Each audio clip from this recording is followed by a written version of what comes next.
Getting 230/230। আমাদের এখানে একটা ছেলে ছিল, আমাদের সময় উইকলি হইতো কত 210-এ। আমাদের সময় উইকলি হইতো 210-এ, পুরাটাই রিটেন। পুরাটাই রিটেন ছিল 210-এ। এমসিকিউ পার্টও ছিল। তো 210-এ 210-ই পাইতো একদম। এন্ড এরকম না যে ও আগে থেকে দেখে যাইতো বা ওরকম। ও ছেলেটা পরে বুয়েটে ফিফথ হয়েছিল।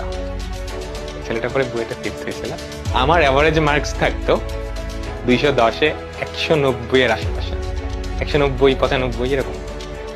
ভালো, মানে আমি রেগুলার ছিলাম পড়াশোনায় আর কি, কলেজ থেকে।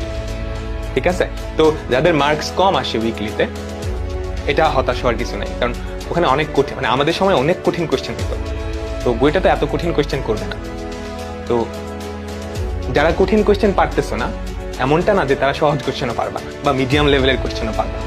ঠিক আছে, তো যদি ফ্রাস্ট্রেটেড হও, খুব বেশি যদি ফ্রাস্ট্রেটেড হও, মানে একটা হচ্ছে তুমি প্রিপারেশনই নাও নাই, হুদাই গিয়ে পরীক্ষা দিছো বন্ধুদের সাথে, এটা আমি জীবনেও সাজেস্ট করবো না। তুমি পরীক্ষা অফ করো, পড়াশোনা করো, আগে পড়াশোনা করো, নিজের প্রিপারেশন বাড়াও। আগেও বলছি 80%-এর উপরে প্রিপারেশন যখন হবে তখন তুমি পরীক্ষা দেওয়ার জন্য প্রস্তুত।